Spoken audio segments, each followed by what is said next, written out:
வணக்கம். இன்றைக்கி ஜானஸ் கிச்சனில் தேங்காய் பால் வெண்டைக்காய் கறி செய்யலாம். நான் ஒரு பேனில் 2 டேபிள் ஸ்பூன் அளவுக்கு எண்ணெய் சேர்த்துருக்கேன். எண்ணெய் காஞ்சதும் அதில் 200 கிராம் அளவுக்கு வெண்டைக்காய் நறுக்கி வச்சுருந்தேன், அதையும் சேர்த்துக்கிறேன்.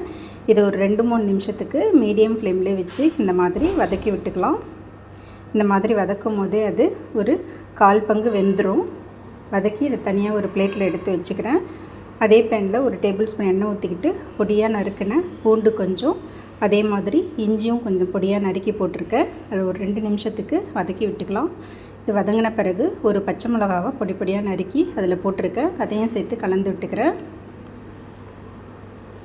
இப்போ இது கூட கொஞ்சமாக கருவேப்பிலை சேர்த்துக்கிறேன். ஒரு மீடியம் சைஸ் வெங்காயத்தை நீல வாக்கில் கட் பண்ணி வச்சுருந்தேன், அதையும் சேர்த்து ஒரு 2-3 நிமிஷத்துக்கு இந்த மாதிரி வதக்கி விட்டுக்கலாம்.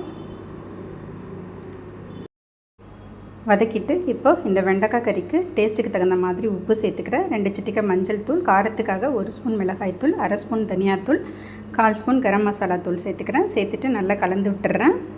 இந்த மாதிரி கலந்து விட்ட பிறகு இதில் நல்லா பழுத்த தக்காளியாக மீடியம் சைஸ் தக்காளி ஒன்று கட் பண்ணி போட்டிருக்கேன், அதையும் சேர்த்து நல்லா கலந்து விட்டுட்டு இதை ஈவனாக ஸ்ப்ரெட் பண்ணி விட்டு இதை மீடியம் ஃப்ளேம்லேயே வச்சு ஒரு 2-3 நிமிஷத்துக்கு அப்படியே மூடி வச்சிடலாம். 2-3 நிமிஷம் கழித்து ஓப்பன் பண்ணிட்டால் இது நல்லா சாஃப்டாக இருக்கும். இதை ஒரு வாட்டி கலந்து கொடுத்துட்டு நம்ம ஏற்கனவே வதக்கி வச்சுருந்த வெண்டைக்காவை இதில் சேர்த்துக்கலாம். சேர்த்துட்டு நல்லா கலந்து விட்டுறேன். இந்த மாதிரி கலந்து விட்டுட்டு இந்த வெண்டைக்காய் வேக வைக்கிறதுக்காக நான் தேங்காய் பால் சேர்த்துருக்கேன். 1/2 மூடி தேங்காவை துருவி பால் எடுத்து வச்சுருந்தேன், அதில் 2வது பால் எடுத்து இதில் சேர்த்துக்கிறேன். சேர்த்துட்டு இந்த தேங்காய் பால்லேயே இந்த வெண்டைக்காவை வேக வச்சுக்கிறேன். இந்த தேங்காய் பாலில் வேக வைக்கிறதுனால இது ரொம்ப டேஸ்ட்டாக இருக்கும். இப்போ இதை மூடி போட்டு ஒரு 3-4 நிமிஷத்துக்கு மீடியம் ஃப்ளேம்லேயே வச்சிடலாம். இப்போ வெண்டைக்காய் நல்லா வெந்திருக்கும்.